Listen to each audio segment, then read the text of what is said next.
존 칼빈의 기독교 강요 32번째 강의를 시작하겠습니다. 이 강의는 존 칼빈의 기독교 강요 제2권 제8장부터 시작하겠습니다. 26절은 산상수훈이라는 맹세를 금지하지 않는가에 대해서 칼빈은 다음과 같이 얘기하고 있습니다. 제 세례파는 모든 맹세를 예의 없이 배척합니다. 그 이유는 그리스도는 말씀하시기를 나는 너희에게 이르노니 도무지 맹세하지 말지니 오직 너희 말은 옳다 아니라 하라. 이에서 지나는 것은 악으로 쫓아나니라고 마태복음 5장 34절에서 말씀하시는데 이것이 전반적인 것이라는 말입니다. 그러나 주께서는 헛되이 맹세하는 것을 말씀하신 것이지 율법에서 칭찬하는 맹세는 건드리지 않으셨습니다. 27절에서 칼빈은 그러므로 율법에 없는 맹세는 물론 용인된다라고 말하고 있습니다. 주께서는 위의 9절에서 율법이 금지한 맹세만 비난하였다는 것은 건전한 판단력이 있는 사람에는 의심할 여지가 없는 것입니다. 자기가 가르친 완전성의 신뢰를 친히 보여주신 그리스도께서는 필요한 경우에 맹세하는 것은 주저하지 않으셨습니다. 이와 같이 우리의 맹세를 규정하는 가장 좋은 원칙은 경솔하며 무분별하며 함부로 하는 또는 너절한 맹세가 되지 않고 정당한 필요가 있어서 하는 맹세가 되라는 것입니다. 즉 주의 영광을 변화하거나 형제의 덕을 세우려는 것이라야 한다라는 것입니다. 그리고 이것이 이 계명의 목적입니다. 넷째 계명으로 안식일을 기억하며 거룩히 지키라.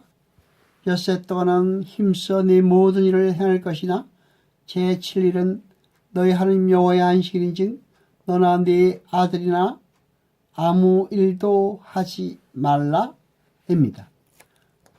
출애굽기 20장 8절서부터 10절까지입니다.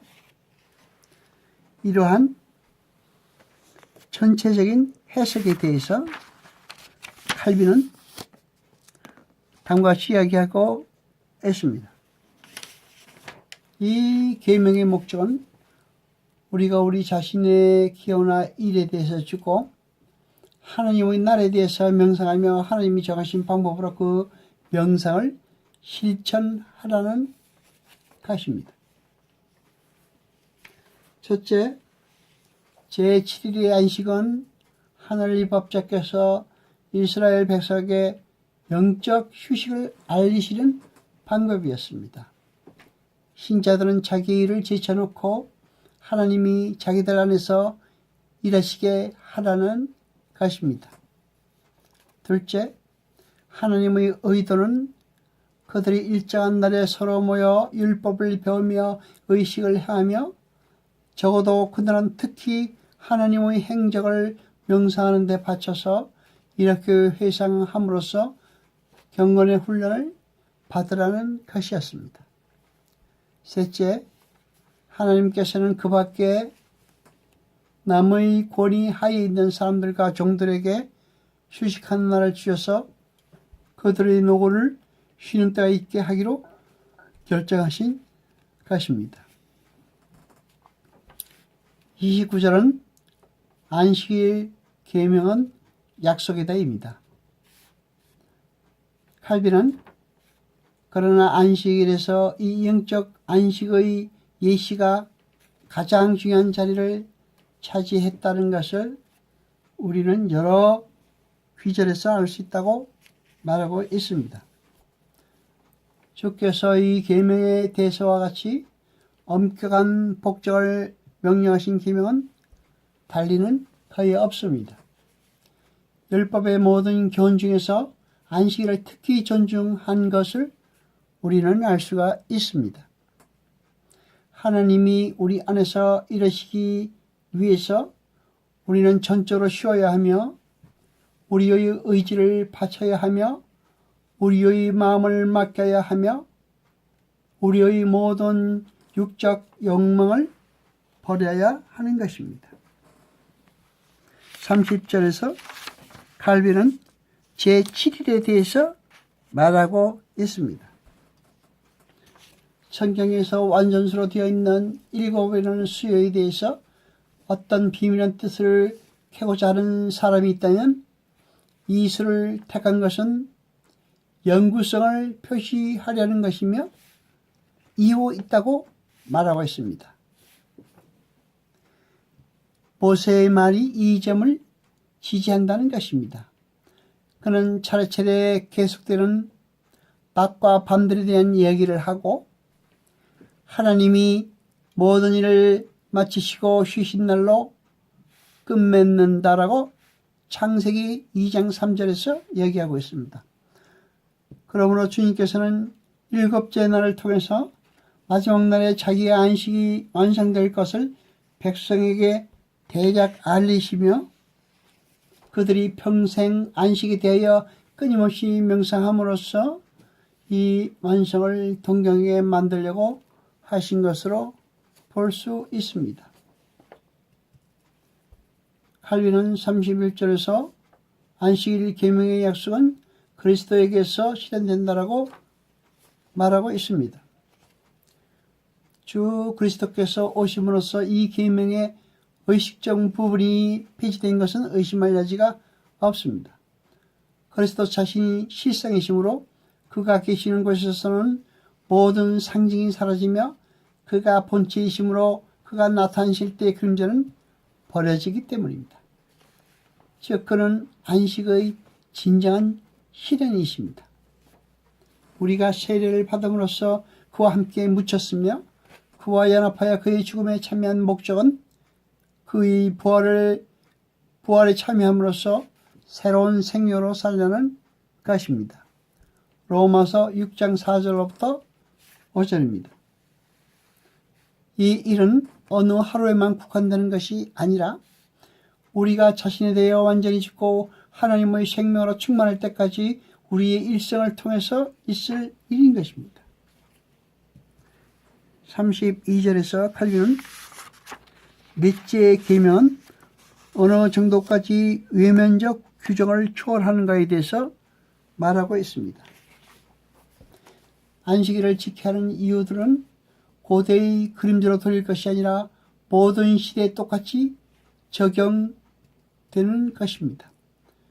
우리의 지극히 현명하시고 자비하신 아버지께서는 유대인들에게 필요한 일에 못지않게 우리에게 필요한 일에도 유의하셨던 것입니다. 33절에서 칼빈은 무슨 까닭의 일일을 지키는 것에 대해서 이야기하고 있습니다. 그리스도인들이 날들을 지키기 때문에 유대교의 정신을 이어받았다고 주장하는 사람이 있으나 우리가 날을 지키는 것은 유대인들과는 아주 다르다는 것입니다. 이 점에서 유대교를 초월한다고 말하고 있습니다. 우리는 가장 엄격하고 신중한 의식으로서 날을 지키는 것이 아니며 거기 영적 신비가 상징되어 있다고 생각하는 것도 아닙니다. 다만 교회 내의 질서 유지에 필요한 대책으로 이오는 것입니다. 바울도 아무도 안식일을 지키는 문제로 그리스도인들을 판단하지 말라고 하며 그것은 장차 올 일의 그림자라고 가르치고 있습니다. 34절에서 칼빈은 성일의 영적 준수에 대해서 말하고 있습니다. 고대의 안식일이 대표한 저 진정한 안식은 주의 부활에서 그 목적이 실현되었습니다. 그러므로 그림자를 끝낸 그 날은 그리스도에 대해서 그림자에 있던 의식을 고수치 말라고 하는 경고가 되는 것입니다.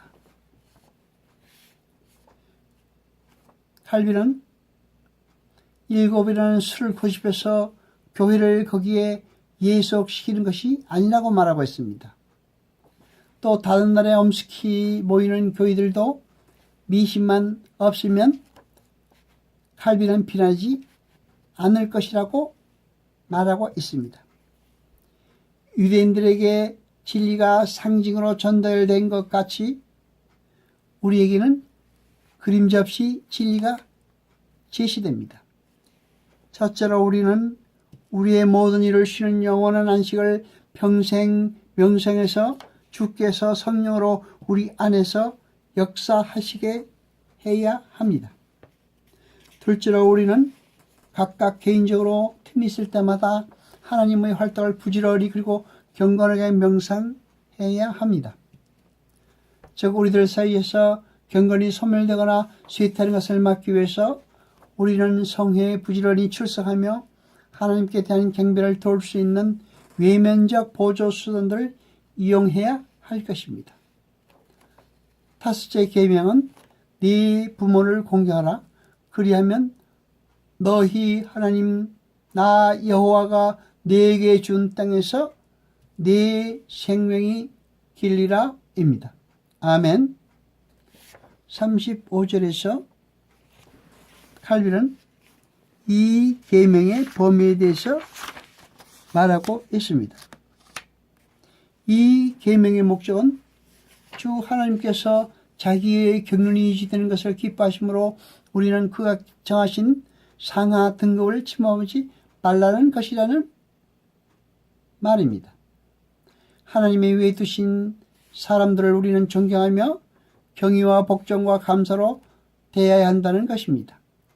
그러므로 우리가 멸시, 고집, 배언 등으로 그들의 존엄성을 손상하는 것을 금지하십니다. 36절에서 칼빈은 명령에 대해서 이야기하고 있습니다. 주의 임명으로 어떤 사람이 우리 위에 놓인 것을 알면 우리는 그에게 경외와 복종과 감사를 드리며 그 밖에도 우리가 할 수 있는 의무를 다해야 한다는 것입니다. 우리의 어른이 이런 존경을 받을 자격이 있느냐 없느냐는 것은 문제가 되지 않는다는 것입니다. 어떤 사람이든지 그들은 하나님의 섭리로 그 지위에 있게 된 것이며 이 일이 우리가 그를 공경하는 하나님의 뜻을 증거하기 때문이라는 것입니다. 하나님께서는 우리를 이 세상에 낳아준 우리의 부모를 공경하라고 명백하게 말씀하십니다. 자연 자체도 이 일을 우리에게 가르칠 것입니다. 그래서 주께서는 부모에게 순종치 않는 자들을 모두 죽이라고 명령하십니다. 자기를 낳아준 분들의 노고를 인정하지 않는 자들은 인생의 혜택을 받을 자격이 없기 때문이라는 것입니다. 이 공경에 경의와 복종과 감사의 세 부분이 있다고 우리가 말한 것은 율법에 첨가된 여러 말씀을 봐도 분명하기 때문입니다. 37절에서 칼빈은 약속에 대해서 이야기하고 있습니다. 칼빈은 장려하는 의미로 약속이 첨가되었다고 말하고 있습니다. 여기에서 우리에게 명령하시는 복종을 하나님이 얼마나 기뻐하시는가를 더 잘 알리시려는 뜻이라는 것입니다. 그뿐 아니라 신자들에게는 지구 전체가 축복하여 있으므로 현세 생활을 하나님의 한 축복으로 보는 것도 옳다고 말하고 있습니다. 따라서 장수도 우리에게 대한 하나님의 사랑의 한 증거라는 의미에서 이 약속은 우리에게도 관계가 있다는 말입니다. 그러나 장수는 하나님의 호의를 증거하는 때에만 축복이라는 것을 우리는 생각해야 합니다. 여호와 아버지 하나님 거룩하시며 세세토록 영광과 찬송 받으소서. 말씀을 들을 때 깨닫게 하시며 우리로 진리를 알게 하소서. 이 모든 것 감사드리며 우리 주 예수 그리스도 이름으로 기도드려옵나이다. 아멘.